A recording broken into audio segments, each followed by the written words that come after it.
This podcast is brought to you by Progressive Insurance. Fiscally responsible, financial geniuses, monetary magicians. These are things people say about drivers who switch their car insurance to Progressive and save hundreds. Visit Progressive.com to see if you could save. Progressive Casualty Insurance Company and affiliates. Potential savings will vary. Not available in all states or situations. Hey, it's Emma Chamberlain. I designed these new glasses for Warby Parker, and I basically can't take them off. Like, I'm showering in them and sleeping in them. They're just that good. Go see them all at warbyparker.com. And you know what? Have a good day too. Okay? All right? Bye. Okay. Check. All right, here we go. Check. Welcome to How To. I'm Courtney Martin. And I'm Carvell Wallace. And so we've released about 50 episodes this year. First of all, does that seem like a lot of episodes? How is that? I don't even understand that. But anyway, I'm so proud of us for being so consistent. I mean, not that we did it. The producers did it. We didn't but really I'm do like, anything. But did we do that? Wow. No, we didn't. But thank you, though, for giving us the credit. It's been 50. I mean, there's 52 weeks in a year. That means we recorded a new episode almost every single week, which is really wild. Wow. But it also means that we took on a lot of problems, really, if you think about it. And that means we talked to a lot of listeners and experts. So many amazing listeners. And it's a how-to tradition to sort of gather at the end, take stock of what we've done, think about our favorite episodes, pieces of advice that stuck with us. And we get to hear some updates, which I am very excited about. Yeah, that's my favorite part, is listening. Because oftentimes, I feel like we get people on here who aren't podcast people. They're just listeners. And then we do all this stuff. And I know I've been interviewed on podcasts. I know it can be a little intimidating.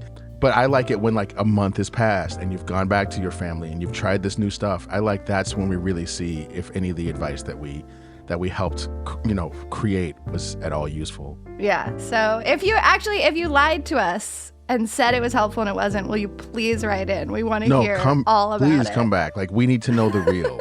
Yeah. We understand what it's like. All right. Well, we're going to get into all that and more after a quick break.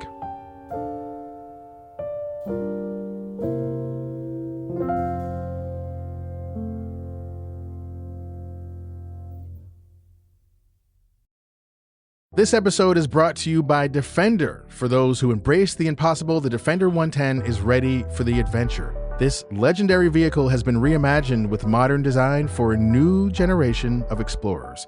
With a striking exterior that boasts compelling proportions and precise detailing, the Defender 110 masterfully combines style with capability.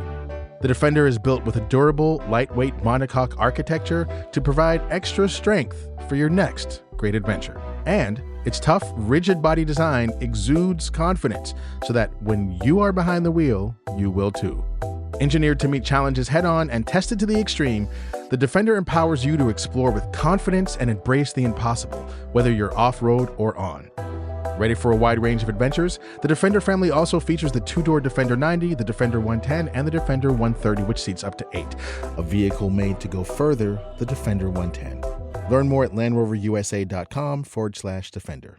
This episode is brought to you by Defender. For those who embrace the impossible, the Defender 110 is ready for the adventure. This legendary vehicle has been reimagined with a modern design for a new generation of explorers. With a striking exterior that boasts compelling proportions and precise detailing, the Defender 110 masterfully combines style with capability.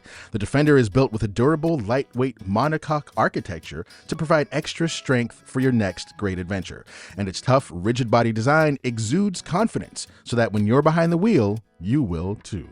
Engineered to meet challenges head-on and tested to the extreme, the Defender empowers you to explore with confidence and embrace the impossible, whether you're off-road or on.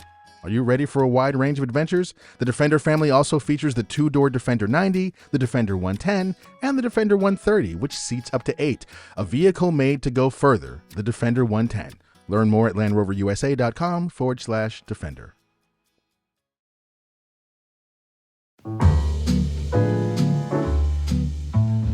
All right, we're back. Carvell, where should we start? Do you have a favorite episode? I feel like that's saying, do you have a favorite child? But Well, it's funny you should say that, because I think we all know where I'm going with this. I absolutely had a favorite episode, and it wasn't even close. It was the episode that featured my son, my child, my progeny, little Ezra, who is actually taller than me, so I can't call him little Ezra anymore. But the future of the Wallace podcast dynasty. That was, of course, my favorite episode for so many reasons. And it wasn't, I mean, I try not to be biased as a parent. Obviously, I love my children, and I think that they're just tremendous human beings. And, but part of it, I actually thought he was just a really good listener because, I mean, which is ironic because that's not a phrase I use to describe him very much. But I thought he was a really good listener with playing that role in the show because he had a really interesting question that was layered and complicated. He was obviously very charismatic and outgoing. He had interesting thoughts. He was willing to push back at times. I just thought it was that. And he's just like kind of a joy to listen to because he's like an outgoing, charismatic person.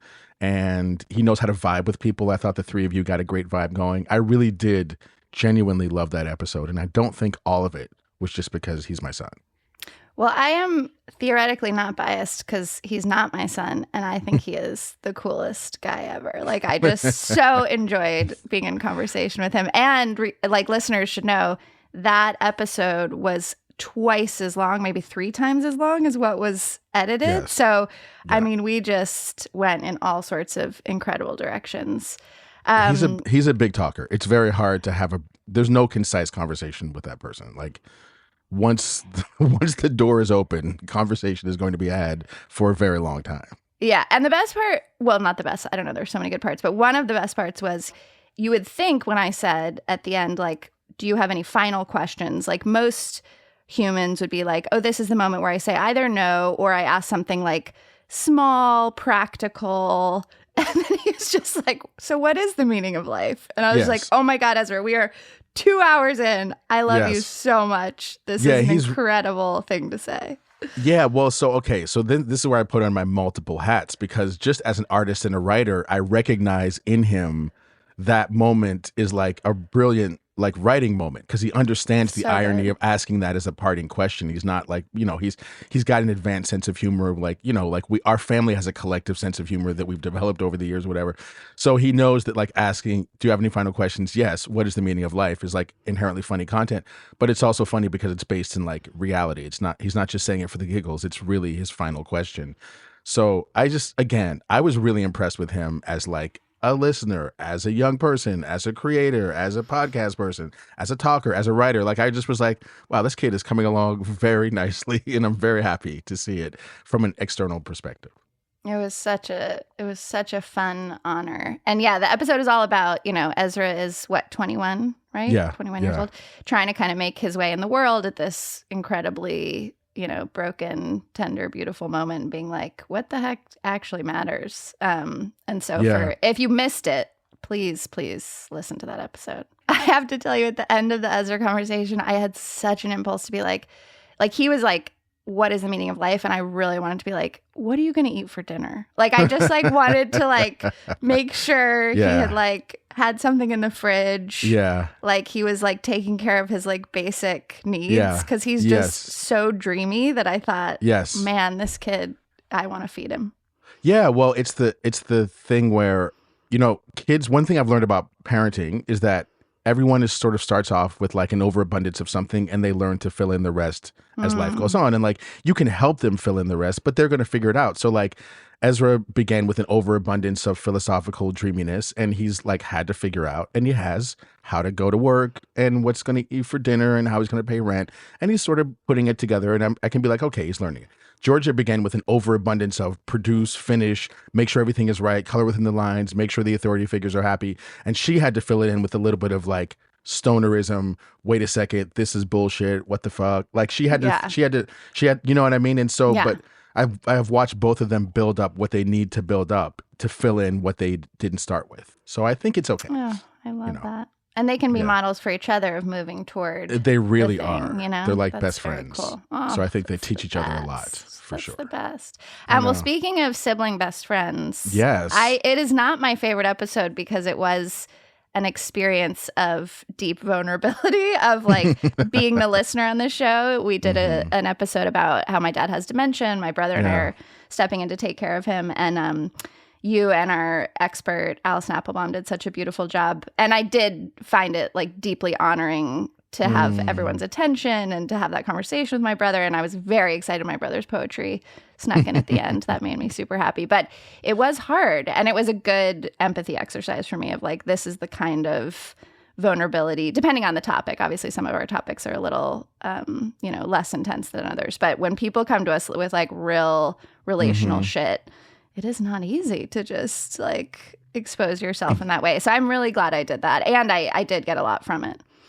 Yeah, what was like, I'm curious what was hard for you about that? Not like I'm challenging it, but I'm curious, like, where did you find your edge? Because as the person who's always hosting, you're always kind of in the control seat. But exactly. What no felt control. I mean, theoretically, no control. Obviously, Sure. like, I could have been like, we have to edit this out, which I didn't do. Yeah. So listeners know, I was very like, I'm just going to let this happen. Mm-hmm. So no control. And then, really, which I think you kind of got to at the end, you were like, said something about like, you guys are both so kind of articulate about like what you're experiencing, like what's a thing that you're really haven't even had the words for yet, kind of, which I thought was such a helpful push beyond my own comfort zone. I think I really like to be like, I don't know if it's fake vulnerable exactly, but vulnerable with like a well-told story. Like I'll tell you about this really shitty thing that happened to me, but I've already like squeezed the meaning out of it so I can like not bum you out too much and tell you like, here's what I think the meaning of this is, et cetera. And this is like, I'm in the messy middle. I'm just like, we like moved in,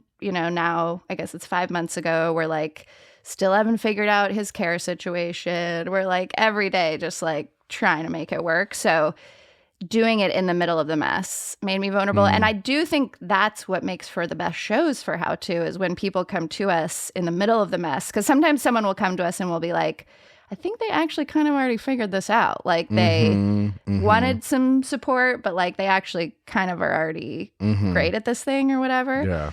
And it's always so rewarding for us when someone's like, no, I like literally have no idea what the hell I'm doing. And that's where I still am. So that felt vulnerable. I mean, I think my theory is that in this like content economy that we operate in, there is a lot of like impulse for people to turn their story into content first.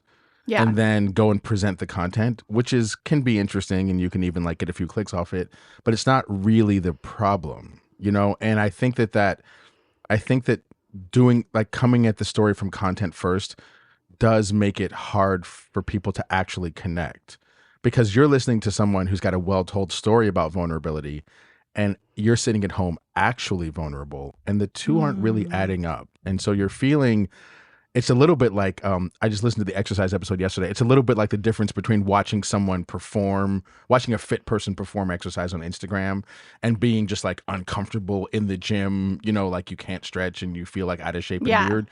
Like you're not connecting to them because you're not seeing them in their struggle. You're seeing them presenting, sort of performing the struggle.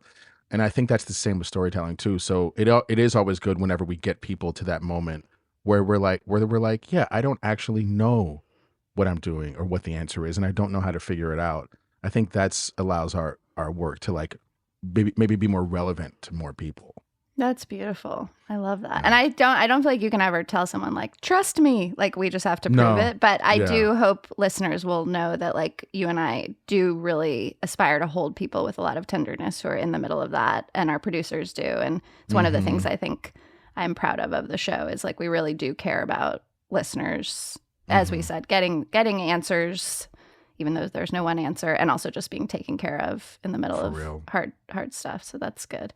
I did want to say one of my other favorite episodes was the one you did on male birth control and like men taking more responsibility for reproductive justice. And I had initially been like, should we do something on vasectomies? And then I felt like you and the producers just took it in this like way broader, cooler direction. And also the moment it came out was like, right in this moment when I was just feeling profoundly cynical about men. And it was just like, oh, this is so awesome. Like there was just like, I learned a lot.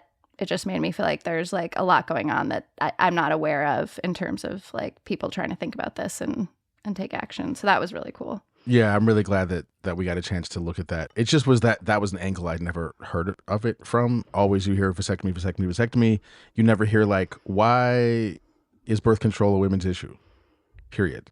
Stop. That's the question. Why is that? And how do we change that?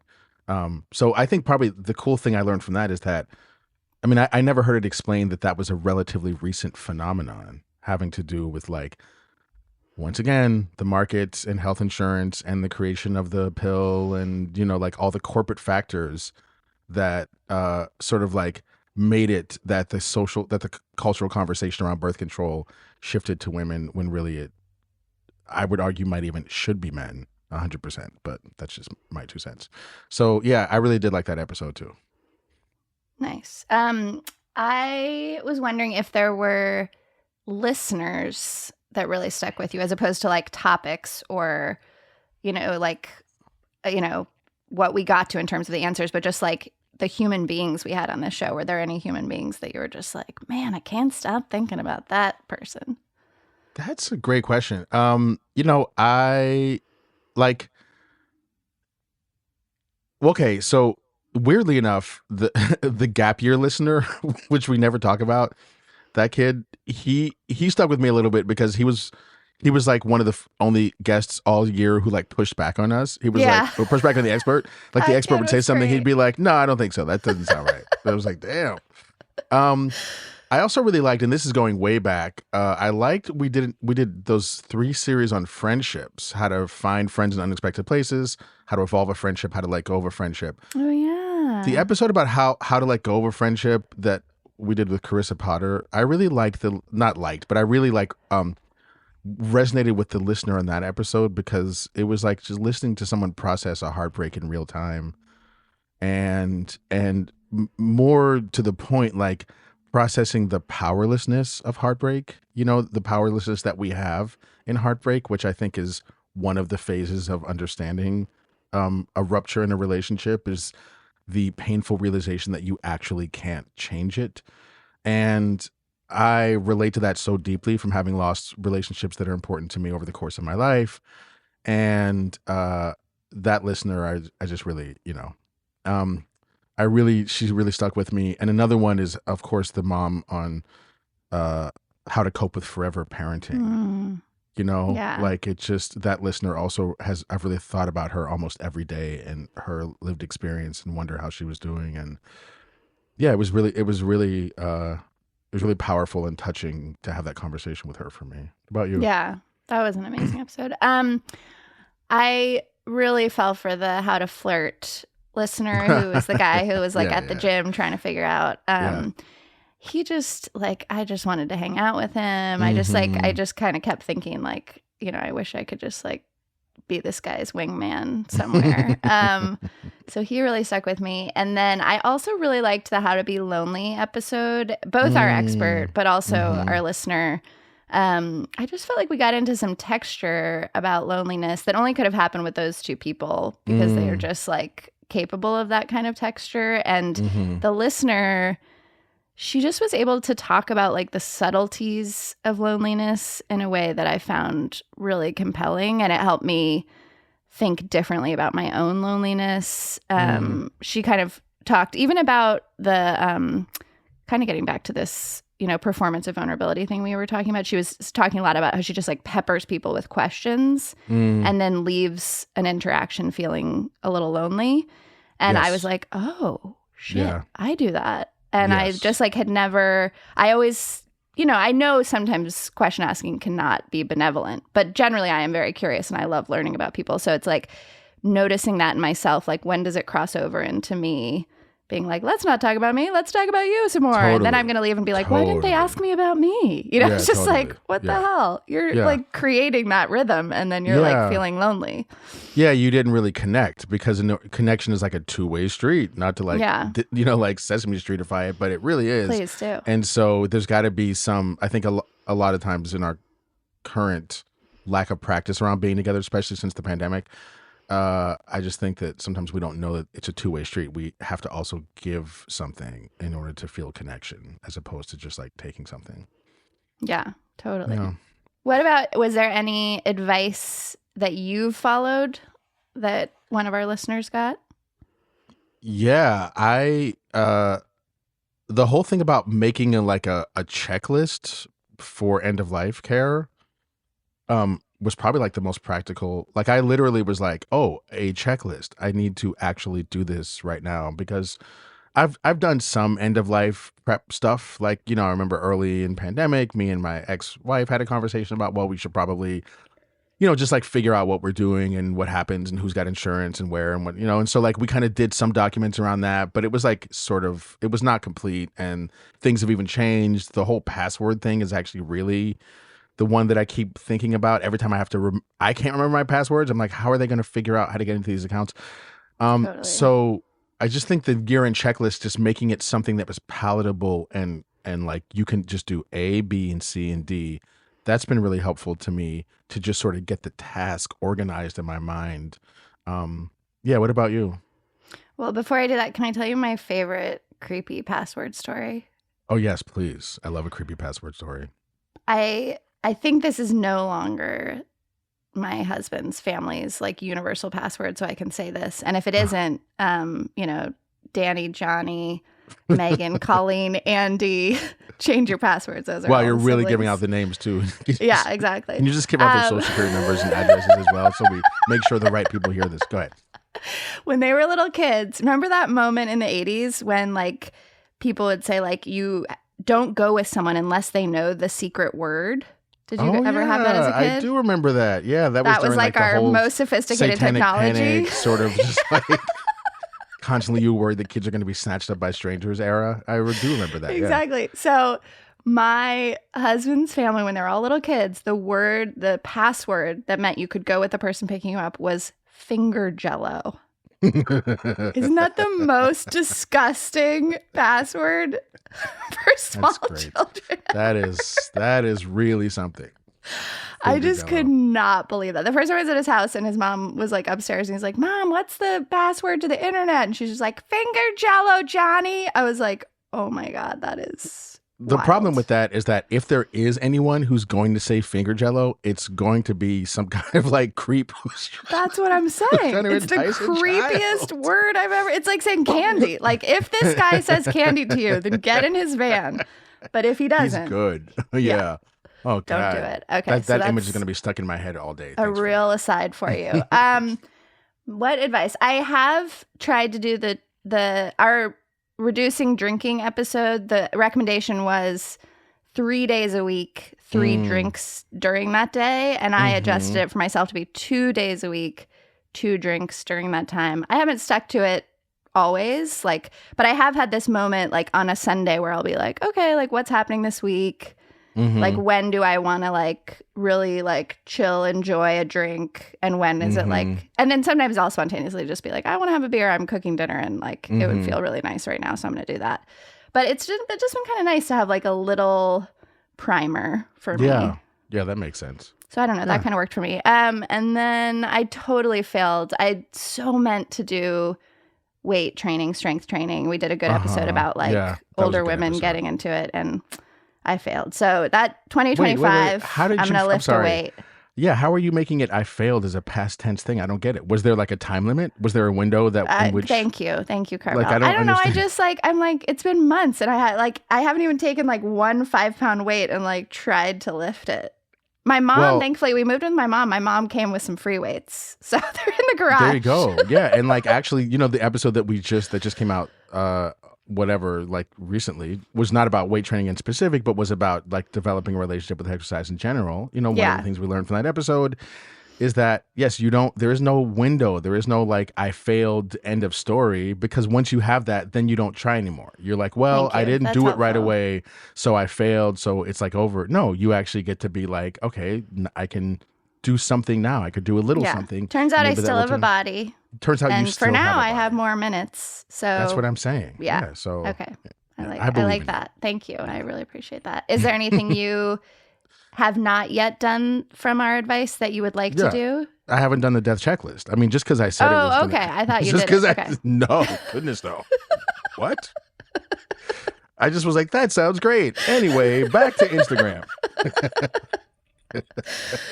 Oh man. No, but okay. it's nice, Check it's in nice with us knowing that at that's the possible. end of 2025 to see if we have lifted a weight Yes. or put even one item on a death checklist. One item on the death checklist. Love it. What about favorite stories or what you learned from any of these stories? I mean, do you have any of those that you loved?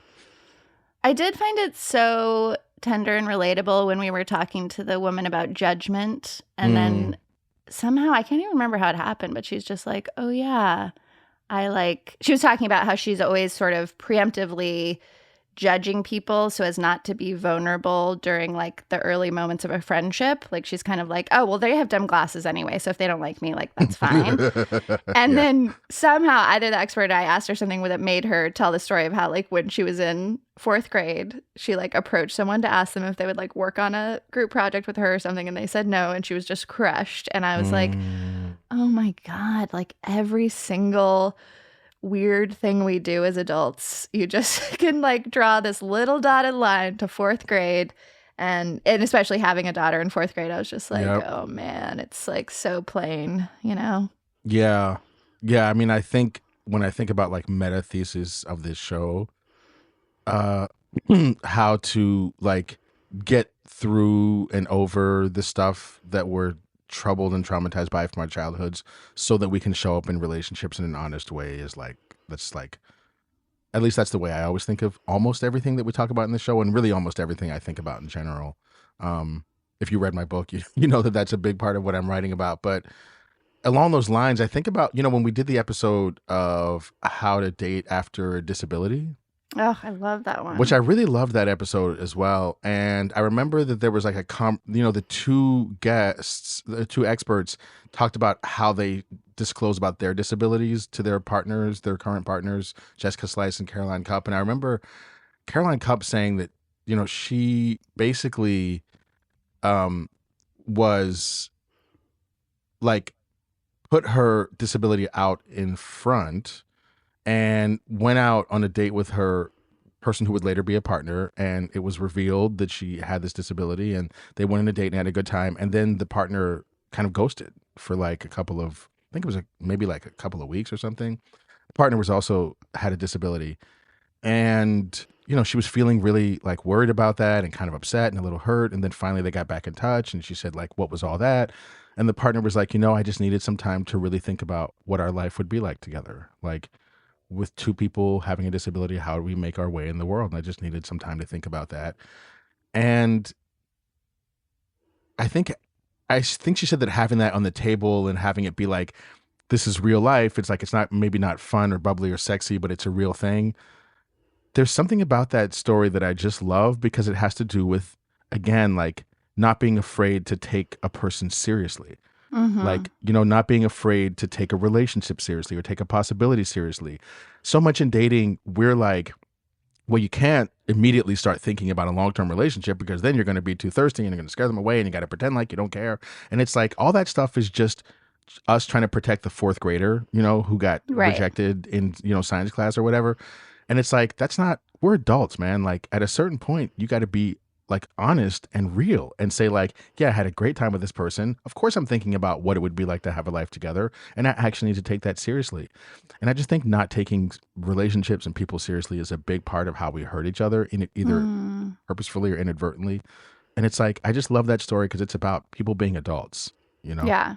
And I love it because it's about like the pause and the slowness. Like I think we think that's right.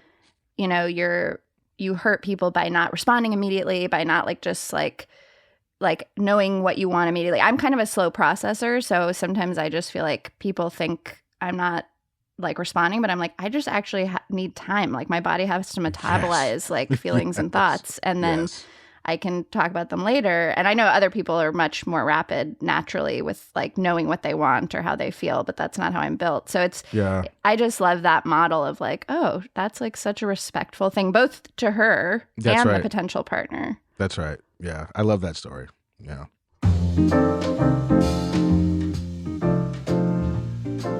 Now let's take a little break. And when we come back, we get to hear some of these listener updates, which I am so excited about.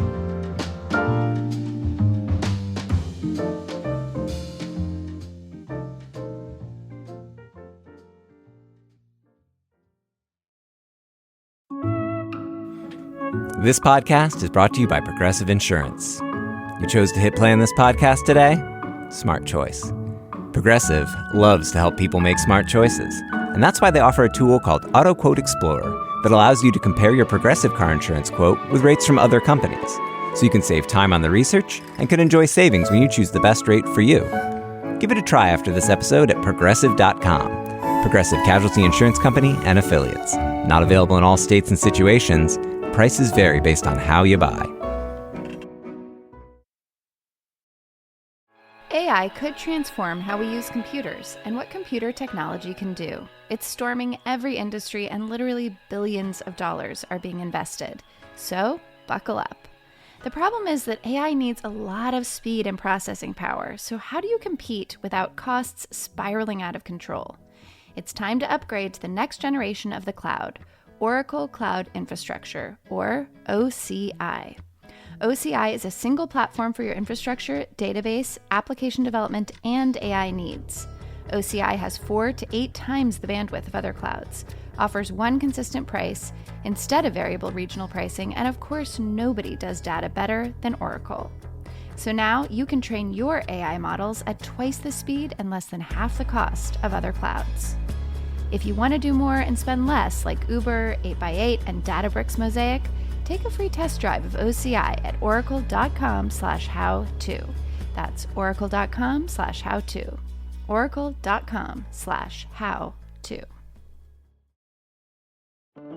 This episode is brought to you by Amazon Prime. There's nothing sweeter than baking cookies during the holidays. With Prime, I get all my ingredients delivered right to my door, fast and free, no last-minute store trips needed.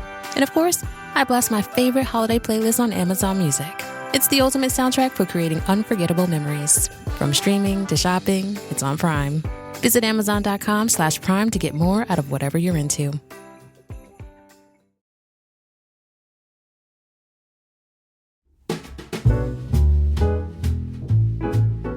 We're back, and we are kind of looking back over the year and seeing what our favorite episodes were and just kind of reviewing 2024's work. And this is now my favorite part of it, Courtney, which is when we get to hear the listener updates. Are you excited for that? So excited. Okay, our first listener update is from Kate, who was on the episode, maybe you'll recall this, How to Be a Family and Still Be You with Dr. Lucy Blake. And you might remember that Kate felt left out because her whole family was into a set of activities. She wasn't into it. Everyone kind of was at a different financial station than her. And she needed some advice on how to feel connected to her family without compromising her own values.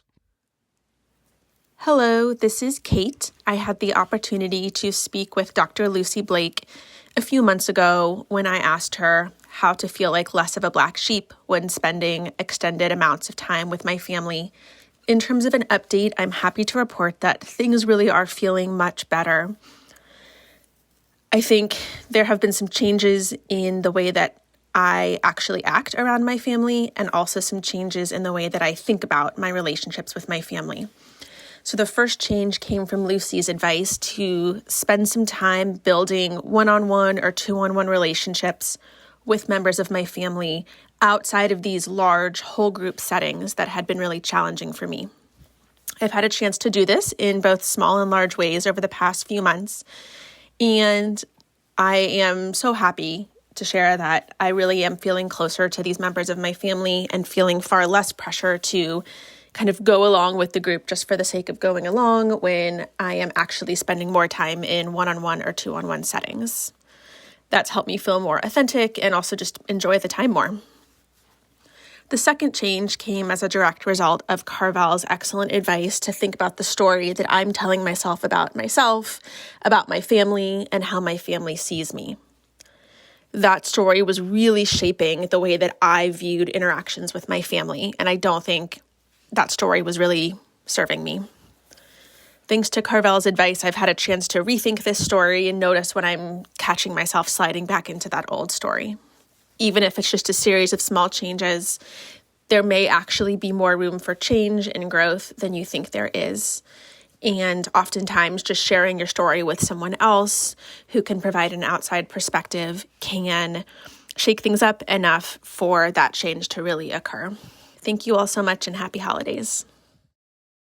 Oh, that was so nice. Carvell. That you was did great. Your thing. You helped I her love see that. herself differently. That's awesome. Yeah, I love that. I mean, I also love that. I mean, she said this thing like, things can change even if it's just a series of small changes. And I felt that like that. I'm like, there it is. So to Yeah. me, that's like gold advice for all of us. Okay, up next, we get to hear from Patty, who we did an episode with called How to Rethink Retirement. And she was kind of brand new baby bird jumping out of the nest and feeling just like a little disoriented in this way that, like we were talking about the messy middle thing, like she was definitely in the thick of just dealing with that disorientation. And here's her update. I apologize for my very sexy, gravelly voice. I've had the flu all weekend. What fun. Let me get back to you on this interview with Brad. It was fabulous.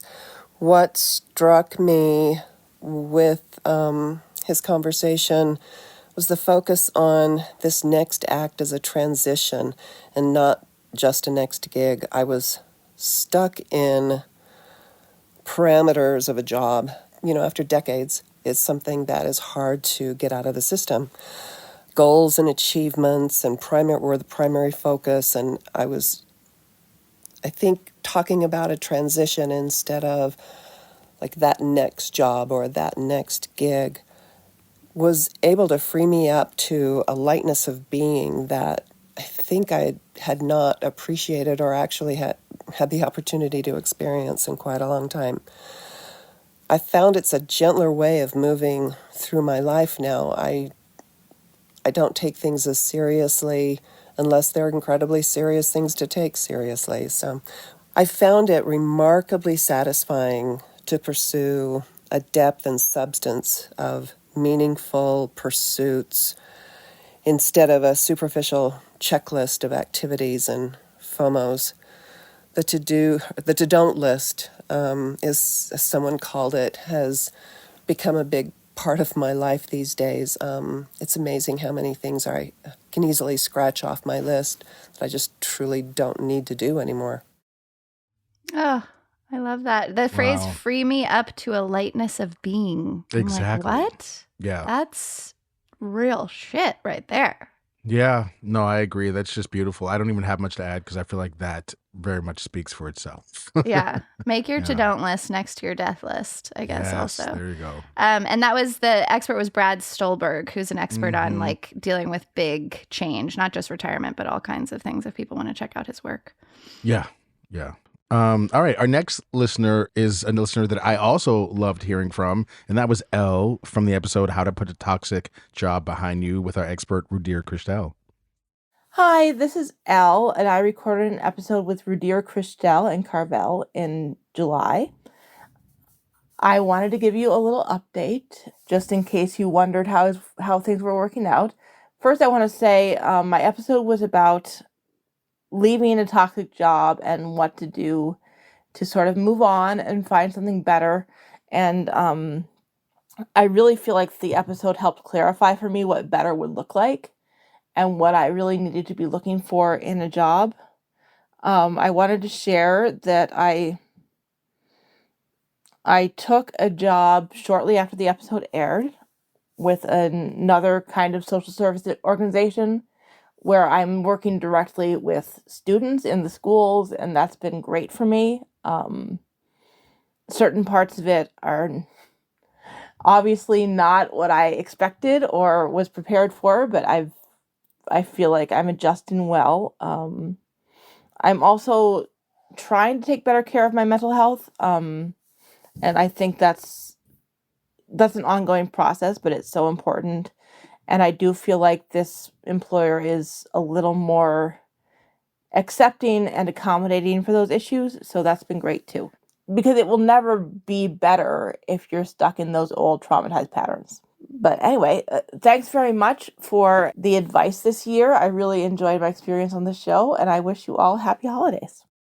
What do you think, Carvell? Did that surprise you? I mean, no, because it's like, you ever talk to a friend who's like complaining about their partner and you're just like, you should break up, you should break up, you should break up. And then they come to you and they're like, you know what, we broke up. And you're just like, oh, really? Wow. But secretly you're like, yeah. Yeah, you just You do know the what I mean? slow head nod, like, wow. Yeah, it was kind of like one of those. Like I was listening to Elle that whole episode and was like, you should leave this job. You should leave this job. This job fucking sucks. Yeah, totally. Yeah. Oh, So it didn't man. really surprise me, but I'm glad that they got there, you know? Yeah. And you Yeah. gotta, as you know, because you're wise, you gotta just let people get there in their own time. Like if you tell them to leave the boyfriend, then you're the asshole. It doesn't stick until people get there on their own. If they get there because of you, they're just doing it because of you. They don't do it for themselves. Yeah. It's so hard when you feel like economic precarity or emotional precarity to make a big choice like that and like take your own mental health seriously. So yeah, well, that's the other reason why I don't just run up to people and say, you need to do X, Y, Z, because like I don't know their whole situation. Like it could be that you need to do X, Y, Z, but except for the fact that like your finances are in this other place that I don't know about. So it's not, I'm not qualified to tell people what to do with their lives. I can just help people think through things. that's our whole shtick here at How That's To. our whole shtick. We actually don't tell you what to do, which I appreciate. Okay, we have an update from Meg, who, unlike me, who did not fail but has yet to create a strong strength training protocol in my life, is going to give us an update about her life with the barbells. We had an awesome expert on this, McCrea Jameson. All three of us, we realized during the course of recording this interview, were reading All Fours by Miranda July, which I think got cut out, but was like my favorite little weird moment during this year. Okay, go ahead. Hi, my name is Meg. I wrote into the program with a question about where to start with strength training, which was something that I was very interested in, but was feeling really intimidated by. I'd done some research and was just feeling overwhelmed by the terminology and the math of some of these programs. I wish that I could say after talking to McCrea that I've spent the last few months just like shredding it at the gym, but unfortunately that's not the case. I had some physical ailments and then life got in the way, which it usually does. And so I'm pretty much at the same place that I was when I wrote in with my question, except for the fact that I have some great advice from McCrea that has really helped me reframe how I think about the entire exercise process and strength training in particular. The two things that she said to me that have really stuck with me are to keep things simple. So even when I couldn't get to the gym, I did start in on some body weight exercises at home and did those when I could in the hopes that I will be able to build on those and I will get to the strength training that I ultimately want to do down the road. The second piece of advice that she gave me was to look at these spaces that I was intimidated by as really great resources for asking questions and getting advice. And that's something that I haven't enacted yet because I'm not at that point, but it is something that I think about for this and for a lot of other things, that often the communities that we feel like we maybe aren't ready for can be great places to just get information, and that the door to them is more open than we might think it is. So thank you again, and thank you to McCrea. That's awesome. Well, it turns out Meg and I aren't that different. Yeah, I love that. Like, I just think, as a person who goes, I mean, I spend a lot of time in the gym weight training, but then I also spend a lot of time not weight training in the gym when I should be. I'm really just like, my heart is very open to all of the struggles that we go through and trying to like get in there, but not being able to. And any progress is some progress. Any movement is some movement. I just really, the older I get, the more I like really appreciate that. Yeah. And I liked that episode, and then she like revisited here. I was just reminded of it with like, our expert pointed out, people actually like teaching other people. Like we think asking someone for help is an inconvenience for them, but a lot of times people are pumped to actually pump. Right. You see that? I see what you did there. I didn't even see what I did till I did it. They love to, it feels good to pass on something, so don't feel like you're necessarily inconveniencing people. I mean, there may be assholes who are like, I have 25 minutes in the gym and like I really don't have time for this. Sure. But there's a lot of people, especially at a gym, I feel like, who are down to be helpful. If you ask, for sure. Okay, this next update is from our listener, Cooper, who you may remember from the episode How to Do Housework and Not Hate It with our expert, Dale Acoin. Hi, I'm Cooper Jocelyn, and I use they, them pronouns. I originally asked how to for help with day-to-day chores. My wife and I had a lot of trouble keeping up with household stuff on top of our full-time jobs and various community organizing roles. The past few weeks have been kind of rough for me in the same ways, and I'm sure they've been rough for a lot of the listeners. I've been cycling through every stage of post-election grief as my wife and I try to take the necessary safety precautions for the upcoming administration. While I haven't been keeping up with chores as much as I did in the period between talking with my cleaning expert Dale and the election, I've personally found that it's nice to put a little extra effort into maintaining our apartment more recently. Dale really helped me reframe how I looked at cleaning, and as part of that, I've started viewing chores almost as another form of self-care. Like, I wouldn't skip cleaning my cat's litter boxes for a week, so I'm trying to take care of myself how I'd take care of them. A clean, organized environment is one of the very few things keeping my mental health as intact as possible these days, and I really value that. If you're also struggling with your household to-do list, I definitely recommend re-examining your own history with chores and reframing how you view cleaning. And these days in particular, please don't be too hard on yourself if you slip up. It happens. Just try your best given the circumstances. Thanks again to Slate for having me on the show and to Dale for sharing his wisdom. Aww. Yeah. That was so sweet. I know. I mean, I really think that, that episode, that conversation was so important because we got right to the core of some of Cooper's issues with, cleaning. Like, I believe their mother was like a domestic and they worked alongside them and sometimes, but it also just, it's like recognizing that it's not, again, just like the weight training thing and the exercise thing that we talked about earlier this week, it's not, it's like everyone's trying to fit these media images that we have of what things should look like. And not only is that not possible, it also just kind of fucks with your mind, because you always feel like you're failing no matter what you're doing. And so you can't see your success and you can't see your worth and you can't see your value because you're not matching up literally with some image that you saw on Instagram or in a commercial or on a billboard. And so much of being able to make progress in any of these areas is about getting free from that comparison and operating on a different plane, which is the plane of self-care, true self-care, not marketing self-care.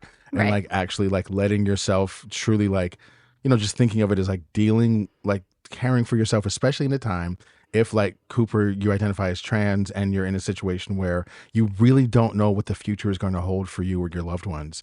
It's that care for yourself can on the one hand be very difficult because you're depressed, but on the other hand, it can become also vital because you're since other people aren't caring for me, this is really all I have right now. So I just think it's a really beautiful conversation. I would encourage people to go back and listen to that episode. Cooper was a really great guest, I thought.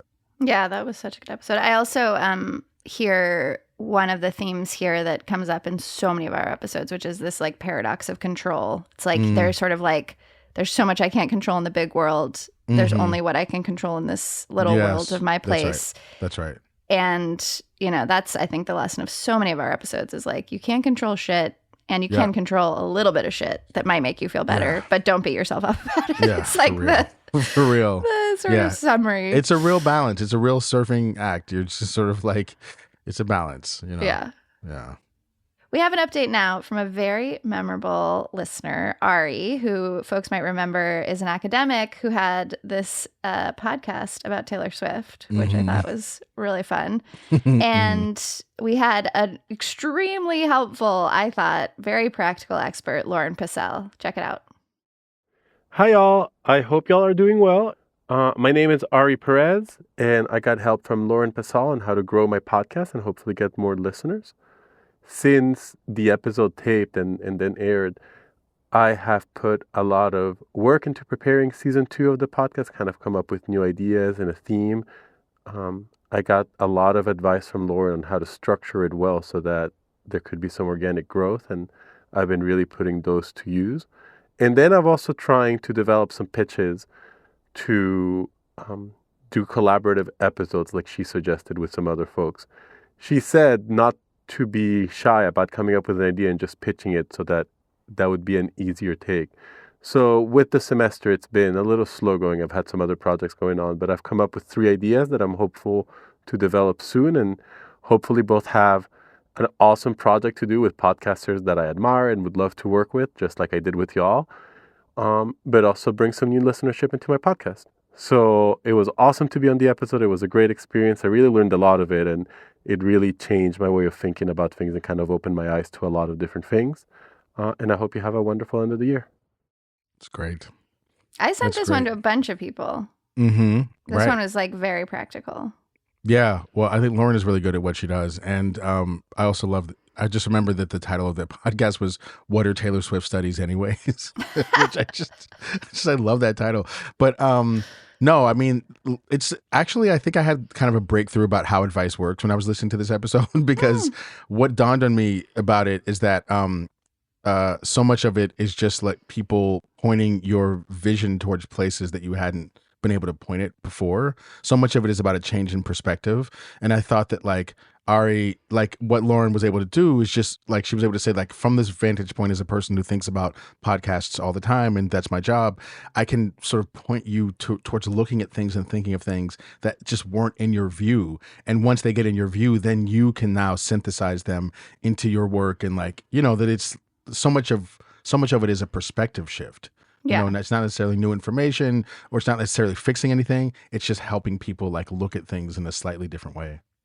You know what else I loved about this episode is it like grew towards something I really hold dear, which is not assuming that a piece of art is only important if it has a bazillion listeners, readers, consumers. Like we live in a like sort of market where it's like, the podcast must have X listeners to matter. The book must have X number of readers to matter. And it's like, there's infinite small audiences for beautiful stuff. No, I think that that's the thing, is that when you're creating stuff, it's like you can't find everyone because your work isn't for everyone. Right. And so I think the goal, and this is what Lauren kind of like explained, is that the goal is to find everyone that's in your audience. Exactly. Not to find everyone, because you can't find everyone.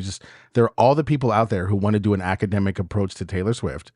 There are a number of people out there, and your job is to find everyone who's out there who wants that and get them connected to your work. Yeah. And that's awesome. Like, it doesn't matter how big that audience is if it's the audience. What else is the point? Exactly. Right. Like, what are you going to do? But you can get it so twisted if you, like, don't have that talk with yourself and you're just kind of taking in the outside fog of everything must have the largest audience possible. Capitalism. Okay. Anyway, so you were saying. Also, we would be remiss if we got through any kind of like year-end review without mentioning that not one but 2 of our producers operated as listeners on the show. Derek John came on to talk about recovering, sports-wise in his advanced old age, his crusty, almost his ancient athletic age ways.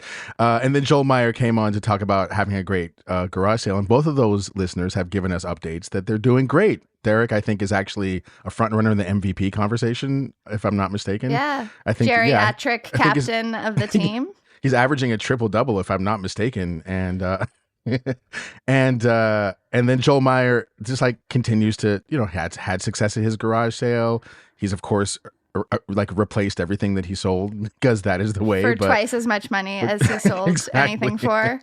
Exactly. So he's winning. No, it was good. It was good. This was a 2-producer year as far as guests go. Wow. We had all our family members on, and all our producers were just like so up in our own business. Next year, let's just actually look outside of our families. Pretty soon we're going to get our cats and dogs on. But exactly. But before we go, I do want to do something that I think is really important, which is like just giving a shout out to our production staff. Yes. I want to give a shout out to Rosie Belson, who has held this thing together in ways that I don't think anyone could ever possibly imagine. I want to give a shout out to Kevin Bendis, to Sara McCrea, and of course Joel Meyer, our senior editor, and Dad Derek John, our father, who are in heaven, a geriatric captain. Our geriatric captain of our team. He's shaking his head, but it's true. He's shaking his head. He's very mad at us. And of course, Merritt Jacob, who like is our senior technical director, does all the like Yeah, it makes us sound us good. sound And then good. going back to Charles Duhigg, our forefather. Our forefather, right? Yes, the founder. I do want to share one behind the scenes story about Rosie, who, when I was going through all this really hard caregiving transition, sent me literally the dream care package you've ever seen in your life. Like a hand-painted cardboard box filled with specific, tiny, perfect things for me, for my children. Like, I was just like, who is this human? So we like both make cool shit together, but also like, wow, to show up for people's humanity in that kind of like hand-painted cardboard care package way is like, that's no joke. No, absolutely. When I was on book tour, I was in Iowa City, which is quite a ways away from where Rosie is. But it was, I think for her, it was like the closest I came to her. And she came out to see me in Iowa City. And it was so, it like blew my mind. It was so sweet. I was so touched. She's like beyond. The best. She's beyond.